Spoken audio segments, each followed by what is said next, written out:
Graça e paz a todos, bom dia, boa tarde, boa noite. Eu sou a Débora Cândido. Eu sou Alexandre Cândido. E sejam todos bem-vindos ao podcast Bebendo da Fonte. Esse é o nosso segundo episódio com o tema Missões, Impactos e Desafios de Evangelizar. Nós estamos hoje com o pastor Wembley. Ele é pastor há 9 anos e missionário há 6 anos. Formado em teologia, participou ativamente do projeto Cristolândia em Pernambuco e da missão Novas Tribos do Brasil, onde passou 1 ano e meio inserido na cultura e realidade de povos indígenas para anunciar o Evangelho. Casado com a Rafaela e pai do Benjamin e do Boaz. Seja bem-vindo, meu querido pastor Wembley Farias.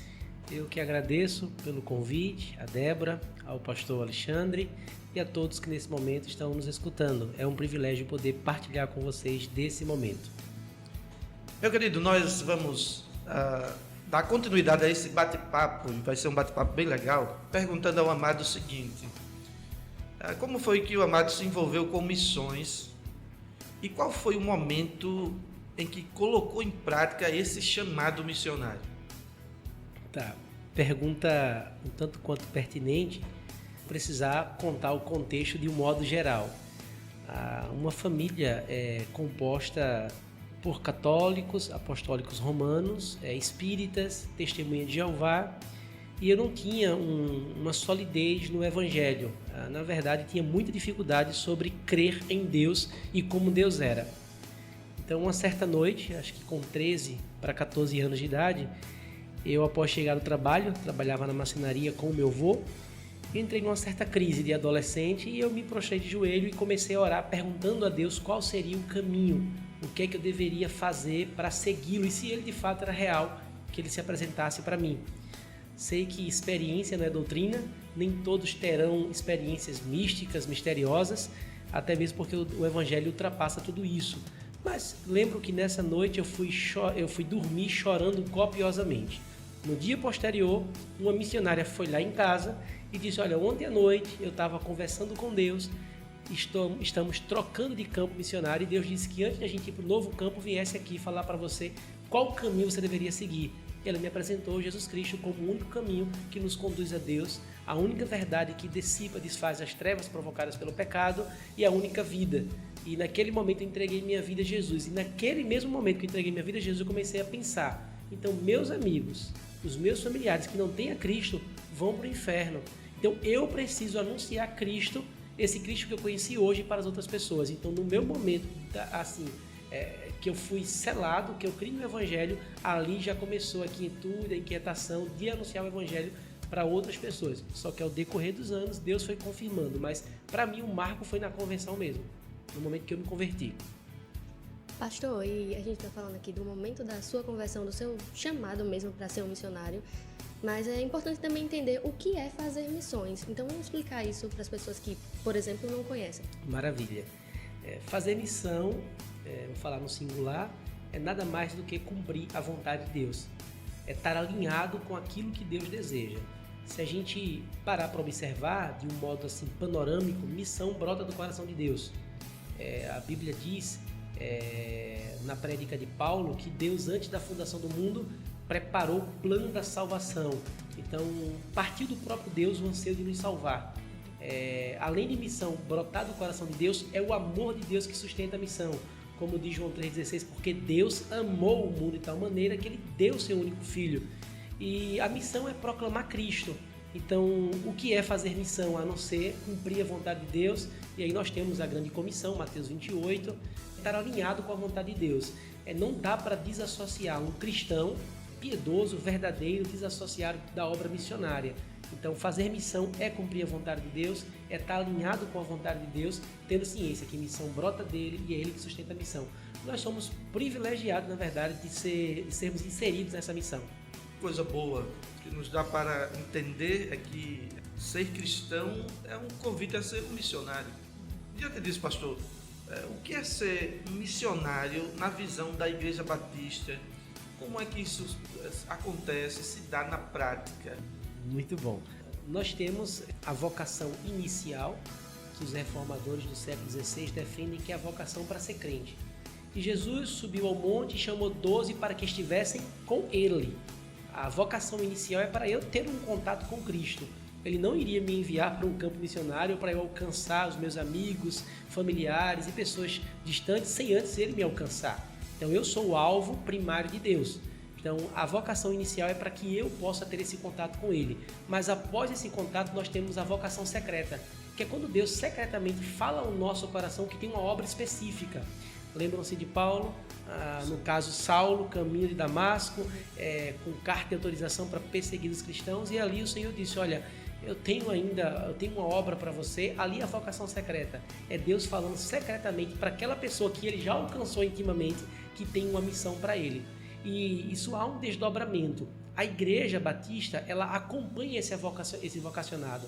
Ela viu possivelmente a conversão dele, a transformação de vida, a vocação inicial. Ele vai professar publicamente que Deus falou com ele secretamente, mas essas evidências elas são expressas, elas são reveladas de acordo com o que ele vai servindo na igreja local. Não é que a pessoa não possa, após a conversão, já ir para um campo, mas nós percebemos que tudo começa na igreja local. Tudo começa no seio da família. Então ele vai ali servindo no Ministério de Mídia, Ministério de Louvor, no coral, daqui a pouco nos pequenos grupos. Ele vai servindo e a igreja começa a perceber que ele de fato tem uma vocação específica. E a Igreja Batista, ela reconhecendo essa vocação, não vai enviar o obreiro de qualquer maneira. E aí ela seleciona uma certa equipe, ou o próprio pastor acompanha esse vocacionado e encaminha para o seminário para que depois ele possa aí ser instrumentalizado, já tendo minimamente uma formação adequada, ele vai ser encaminhado para um campo missionário. Só que lembrando, a partir do momento que ele se converteu, ele já vai dar essa evidência. Ele próprio vai dizer, não, Deus me chamou, mas a igreja reconhece, a igreja investe, ora e depois o envia. Normalmente o envia com uma certa preparação. Ainda que ele não queira fazer um curso de teologia, ele pode minimamente ter uma noção prévia, com algumas experiências com missões nacionais, missões mundiais, que é projetos radicais. Você passa um ano ali, faz um curso e você pode já assim alcançar um público específico. Então acredito que tudo começa no coração, depois essa evidência externa, ele verbaliza, as pessoas percebem e depois vai haver um investimento na vida dele e um envio com a instrumentalização necessária. Pastor, e com esse investimento, esse preparo, mesmo assim, por causa do contexto social, de muitas situações, muitos fatores, existem desafios que o missionário vai ter que enfrentar. E quais são os mais comuns, os desafios mais comuns que eles enfrentam atualmente? E aí, se puder, se quiser falar um desafio pessoal que você passou na sua jornada missionária também, muito bem-vindo. Há uma música, uma canção de Sérgio Lopes que ele diz, eu luto contra a minha própria alma, a natureza humana que há em mim. Acredito que o primeiro desafio missionário é ele mesmo, porque ele vai ter que lidar com um processo de renúncia. Lembro-me que certa feita, Paul Washer, pastor americano, que passou anos vivendo em tribos indígenas fora do país dele, natural, e alguém perguntou para Paul Washer, ele estava relatando isso, né? Quem seria o maior missionário, quem seria o maior pastor, pregador? Ele falou, você não conhece. E a pessoa, então o Senhor conhece? Ele falou, nem eu conheço. Ele deve estar em algum local isolado, pregando para 1 ou 2 pessoas, passará a vida toda nesse contexto, depois morrerá e ninguém saberá quem é ele. Então o primeiro desafio é ele mesmo, ele entender que obra missionária não é para trazer evidência para si próprio, não é para trazer holofote, mas é para trazer renúncia, é negar-se mesmo em termos práticos. Mas nós também temos desafios externos, né? Nossa guerra, nossa luta é contra principados, potestades, então ele vai lidar com o reino das trevas, ele vai lidar com oposição interna e externa. E também nós temos os desafios culturais. Para cada realidade, para cada contexto que ele foi enviado, ele precisa ter essa ciência e ter minimamente um conhecimento prévio da cultura que ele será inserido, porque senão ele pode até acabar aqui pregando um evangelho descontextualizado. Isso é perigoso. Então, são inúmeros desafios, mas o interno, o externo e também o cultural. E o seu desafio pessoal? O meu desafio pessoal foi a natureza humana. Eu não queria isso, até porque eu queria fugir. Eu queria fazer faculdade, eu queria trabalhar, não queria me envolver, mas acho que foi o profeta Jeremias que disse: o Senhor me iludiu. Eu gosto da expressão "o Senhor me atraiu", mas o meu maior desafio foi o pessoal mesmo, o íntimo, de coração. E assim, a gente lida com solitude, a gente se isola para poder ter momentos com Deus, mas no campo missionário, acredito que no ministério pastoral também nós temos muita solidão. Então você está ali rodeado de pessoas, mas se sentindo só. É só você e Deus. Então o meu maior desafio, acho que foi a minha própria natureza, eu lutando contra mim mesmo. Mas há um outro desafio é você ter ciência que o tempo todo você está ali para representar a Cristo. Então é o tempo todo você lutando para que a sua natureza adâmica, pecaminosa, não seja exalada. É saber ouvir, é saber lidar com as circunstâncias, ter paciência. Eu gosto quando o pastor Ney Ladeia, que foi o que me batizou, ele gostava de dizer: conviver com os santos lá no céu, ó que glória, mas conviver com eles aqui na terra é outra história. Então, saber lidar com as pessoas de um modo geral também é um outro desafio. Cada pessoa com a sua peculiaridade. Pastor, nós sabemos que nós vivemos uma verdadeira aldeia global, certo? As culturas são diversas, as diferenças são imensas, né? Isso não é algo programado, a própria dinâmica das sociedades, a formação de cada povo. E aí, eu creio que esse é um desafio. Eu gostaria de ouvir o pastor falar como lidar com essas culturas e realidades sociais tão diferentes por parte do missionário. Como o missionário lida com isso no campo missionário mesmo? É bom o missionário entender o papel dele, que ele não está ali para mudar a cultura. Eu vou dar alguns exemplos práticos. Nós temos, quando nós olhamos para o público do projeto Cristolândia, são pessoas que lutam contra a dependência química. Então, quando a gente olha para o público específico, a gente vai ver algumas características, alguns traços e meio que comum entre o grupo. Forma de falar, forma de vestir. O missionário não tem que, a grosso modo, se preocupar com isso. Se ele usa bermuda lá embaixo, lá em cima, se ele tem tatuagem, se ele bota boné, se ele usa barba, não tem barba, o missionário tem que entender o real propósito dele. Eu estou aqui para pregar o Evangelho. E se o Espírito Santo, que é o agente primário de causar a mudança, selar a vida dele, o meu papel foi cumprido.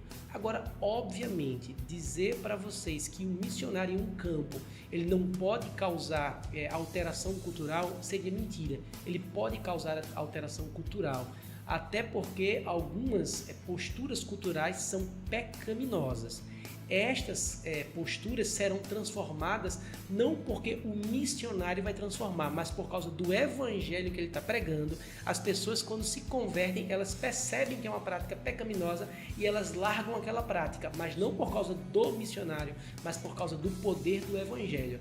Mas o missionário, se ele chegar num campo já com desejo de mudar a cultura, culturas indígenas, exemplo, eles dançam em volta de uma fogueira, e necessariamente nem tudo aquilo ali é pecado, nem tudo aquilo ali é demoníaco. Não, não é. Às vezes eles estão ali simplesmente celebrando. O que nós precisamos fazer é pregar o Evangelho para que aquela celebração seja convertida para o autor da vida. Então, querer mudar a cultura é desvirtuar o verdadeiro sentido do missionário, o verdadeiro propósito. Ele está ali para pregar o Evangelho. Agora, claro, o Evangelho nunca irá se render a uma cultura pecaminosa. O Evangelho é o poder de Deus e vai trazer transformações perceptíveis, forma de pensar e de agir. Eu acho que são as principais características do Evangelho. Aquele que está em Cristo é uma nova criatura, as coisas velhas ficam para trás, esse que tudo se faz novo. Mas é uma ação do Espírito, não do missionário. E fazer missão também tem ligação com o desenvolvimento social daquele lugar, né? Sem atrapalhar, sem trazer impactos para a cultura que já existe ali. Como é que o missionário pode fazer isso? Pode ter ligação com o desenvolvimento social daquele lugar? Por exemplo, com a saúde, com a educação. Ele pode apoiar a comunidade dessa forma? Deve, em especial na nossa cultura. Eu vou dar 2 exemplos extremos. O missionário ser apático, numa cultura, aqui no estado de Alagoas, ele vai lá para o sertão, ele ser apático, a cultura que ele está lidando, ele tem que ser ponte. Se ele pode e se ele tem essa rede de relacionamento com médicos, com pessoas que possam fornecer cestas básicas, que possam ali cavar poços, por que não? Faz parte de uma estratégia para se alcançar aquelas pessoas. E para além disso, ainda que aquelas pessoas não sejam alcançadas ou rejeitem o Evangelho, minimamente ele vai deixar uma marca que vai perdurar ao longo dos anos. Não, o missionário veio aqui e ele conseguiu fazer. Só lembrando, né, não é o propósito principal dele fazer ação social, mas não se envolver, isso pode beirar a apatia. Não estou aqui só para pregar o Evangelho, mas eu não me importo com a dor do outro, não me importo com a saúde do outro, não me importo se o outro tem o que comer. A indiferença, né? Aí é indiferença. E como a gente bem sabe, o oposto do amor não é o ódio, é a indiferença.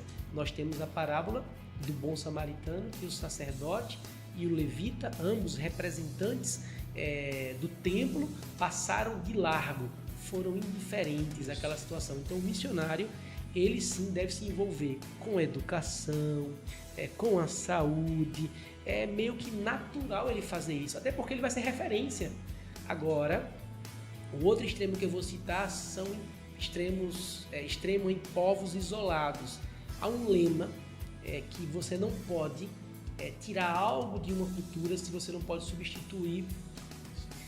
Às vezes o missionário com anseio de fazer o bem àquela comunidade, hipoteticamente, né? Não é hipoteticamente não, foi um exemplo prático que o missionário deu, lembrei agora. Ele foi para uma cultura remota, isolada, onde os indígenas não conseguiam sair de lá. Só saíam com o anfíbio, que é o avião anfíbio, que ele pousa na água, ou com o helicóptero. E aí os missionários começaram a pensar, não, nós vamos começar a levar os indígenas enfermos, doentes, de avião. Só que eles não iriam sustentar isso, nem por um ano, porque para você pegar um avião aqui e pousar em Manaus, dependendo do local, você vai gastar muito dinheiro. Então eles começaram a pensar, não, nós não conseguimos assisti-los de forma que a gente queria, mas só aqueles casos extremos. Aí mesmo os casos extremos, quem é que vai definir que é um caso extremo ou não? Então há algumas etnias que, se você levar uma assistência que você não possa perdurar, você pode ser até expulso daquela localidade. E o que é que tem que fazer? Vai deixar morrer? Não vai deixar morrer, mas lembre que já era um ciclo natural que eles viviam e que você está ali para ser semelhante a eles, um com eles, e pregar o Evangelho. E aí você realmente tem que priorizar o Evangelho. Lembro de um outro missionário que falou que sal era ouro na tribo. Você colocar em cima de um peixe sal vai dar gosto. Só que se ele desse aquele sal e não conseguisse sustentar por muito tempo. Então, esses dois extremos, né? Sim. A gente, aqui na região metropolitana, Sertão, Agreste, a gente consegue, sim, trazer essas assistências para apontar para Jesus. Em locais remotos, tem que ter muito cuidado para acabar não levando algo que você não possa sustentar por muito tempo, e isso acaba, de certa forma, gerando frustração. E quando são etnias remotas, você precisa de autorização para entrar, você pode ser expulso. Você trouxe para cá médico, saúde, agora você não traz mais. Mas já porque o missionário não quer, que ele não tem como fazer. Só são os dois extremos. Sim, achei interessante a fala do pastor, porque eu estava pensando, a Igreja Batista, né, enquanto instituição, ela tem um viés muito missionário, e não pode ser de outra forma, né? A igreja ela tem que ser missionária por excelência, né? Adorar a Deus, levar outros à adoração. E eu estava lembrando dos barcos missionários, né? Que é a Junta de Missões Nacionais, é isso? Nacionais. Tem, e que atende os ribeirinhos. Ribeirinhos, exato. Na região amazônica e tal, porque lá só se chega através de barco, né? Em muitas regiões. Né? Isso é bastante interessante. Você falou, pastor, me lembrei de um testemunho. Nós fomos com a primeira Igreja Batista da Flórida para uma comunidade ribeirinha, Manaus. A gente passou Rio Negro, Solimões, e o local, o nome da Vila do Jacaré.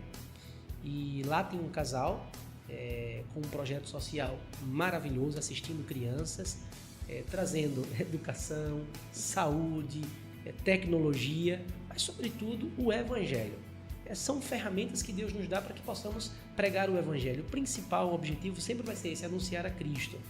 Só para que vocês possam ter noção, isso assim deixou eu e a Rafaela bem tristes, né? Com a falta de informação. Nós não fomos no barco da junta porque a gente teve que fretar mas a importância é que quando o barco da junta vai, leva médicos, dentistas, né, profissionais, e leva o evangelho, que é o principal, e também leva informação. A missionária de campo dessa vila chamou a gente assim de cantinho e compartilhou. Olha, há um tempo atrás, uma criança aqui estava sendo afogada e retiraram a criança. E já em solo, em terra seca, alguém disse: não coloca farinha na boca dela, porque a farinha vai absorver, sugar a água. E aí a gente já sabe o que aconteceu. Após colocar farinha, a criança veio a óbito. Então, quando nós levamos também as informações, a educação, nós percebemos que isso também faz parte de uma estratégia missionária. Sim. Então, o pastor mencionou sobre o barco, falou sobre Amazonas. Eu lembrei dessa viagem que a gente fez. A importância de temos também agora a carreta missionária, né? E já falo aqui, isso, pode falar. Antecipando, nós teremos a carreta missionária aqui no nosso estado por um mês. Então vamos rodar aí o estado quase que todo, anunciando o evangelho, mas também levando saúde para as pessoas que precisam. O que é que, pastor, assim, o que é que se tem na carreta missionária? Porque aquele que não conhece, né? Ouvir assim, carreta missionária, o que é isso? Né? O que é que se oferece? Tem Jesus e outras coisas. E outras coisas, obviamente que o nosso propósito primário é pregar o evangelho, mas nós também queremos assistir aquela comunidade, aquela cidade. Então nós vamos captar profissionais dentro das nossas igrejas batistas e voluntários de outras igrejas também. Mas só pode ir crente? Não. Outros profissionais que desejam também podem participar conosco, sim. Então nós queremos dentistas, nós queremos médicos, e aí quando a gente fala da área de medicina, a gente tem que ver qual é a necessidade daquela cidade. Então, para que a gente possa fazer a captação dos profissionais, vamos antes, previamente, fazer uma sondagem do que precisa. Queremos, sendo da vontade de Deus, também escolher uma dessas grotas para que a gente possa também assisti-las, né? Assisti-la.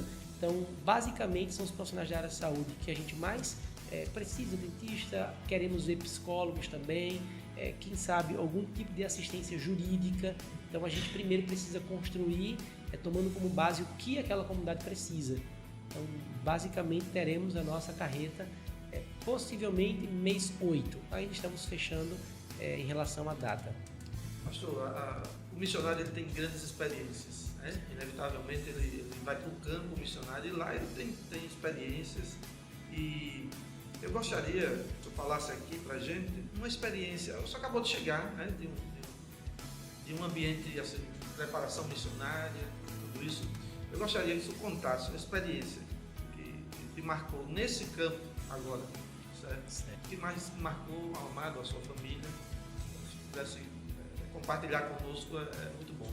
Eu vou compartilhar algumas, posso? Pode ser, pode.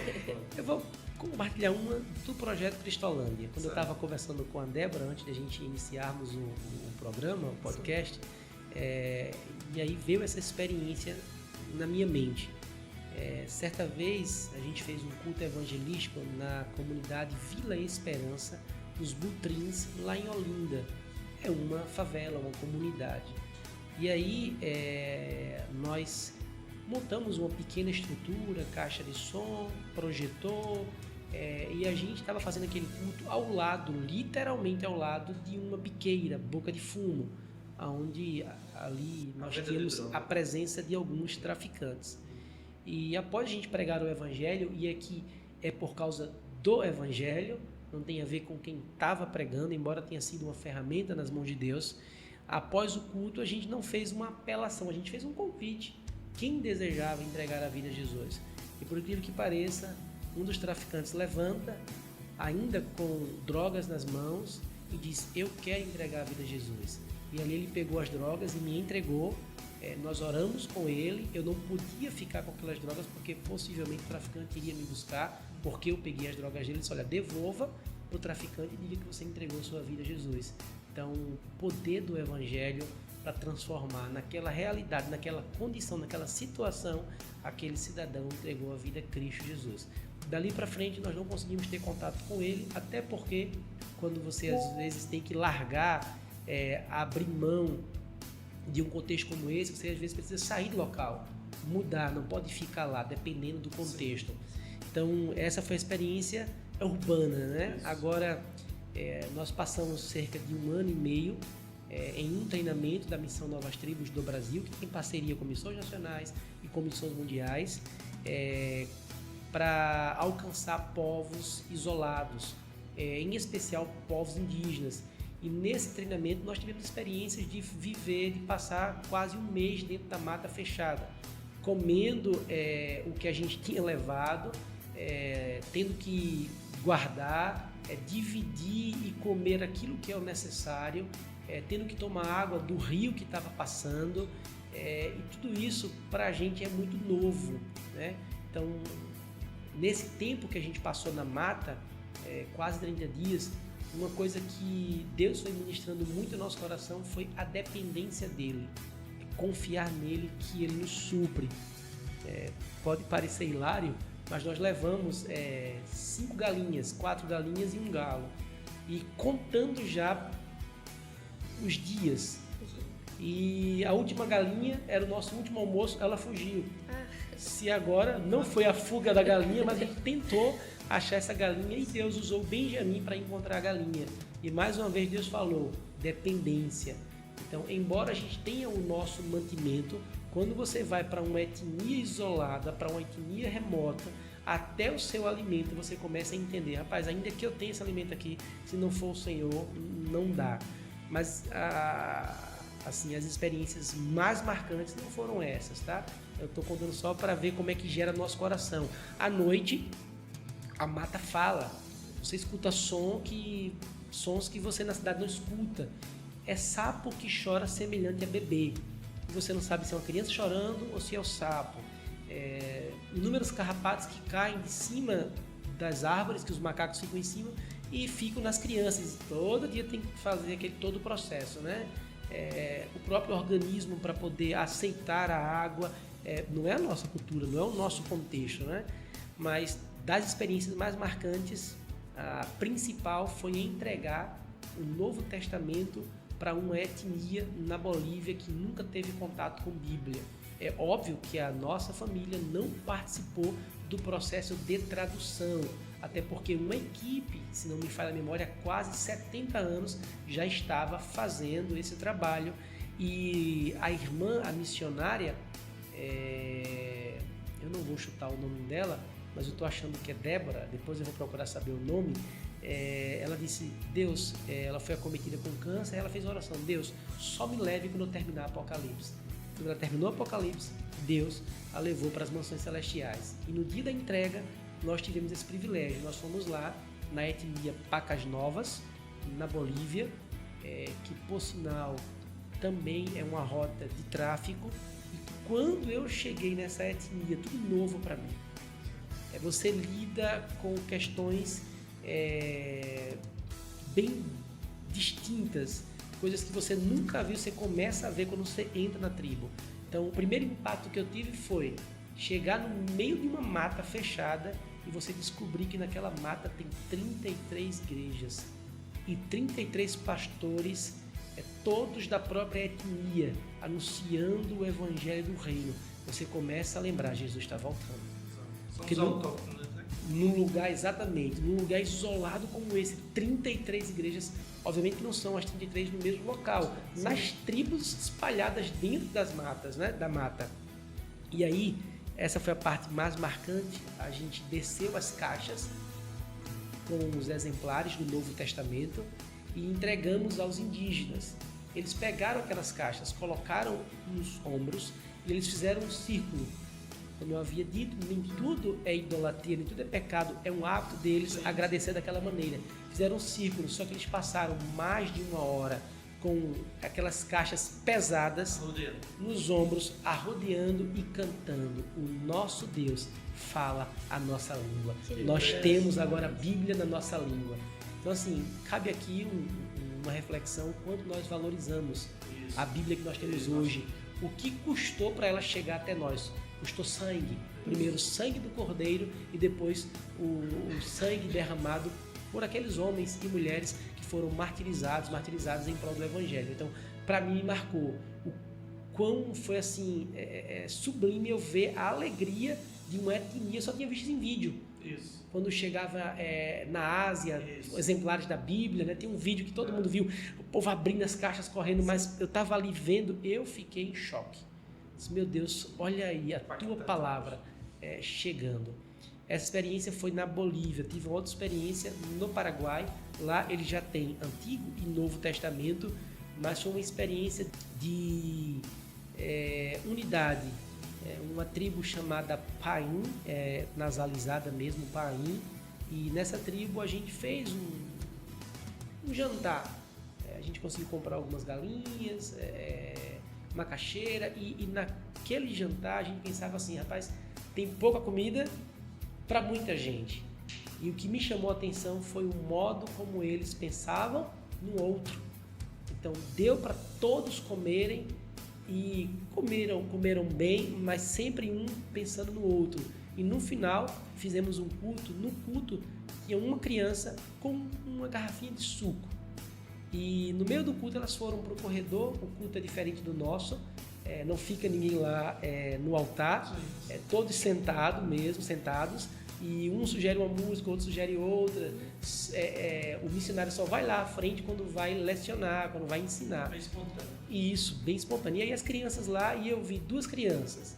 Uma me parecia ter uma deficiência, mas uma tomava e partilhava com a outra, a outra tomava e partilhava com a outra. Então uma marca foi a unidade, o dividir o alimento, coisa que às vezes a gente vai fazer uma feira e acaba que não tendo essa sensibilidade. Então isso me marcou muito, tanto na Bolívia quanto no Paraguai, a questão de pensar no outro e a questão do exemplar da Bíblia.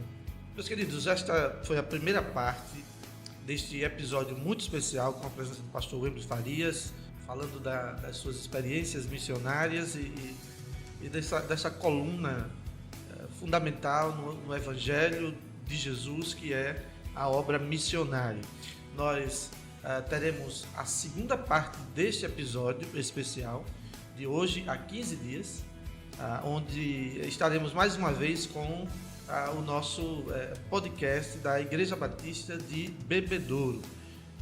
Apoie este projeto, certo? Nas redes sociais, curta, comente, compartilhe e siga os nossos canais.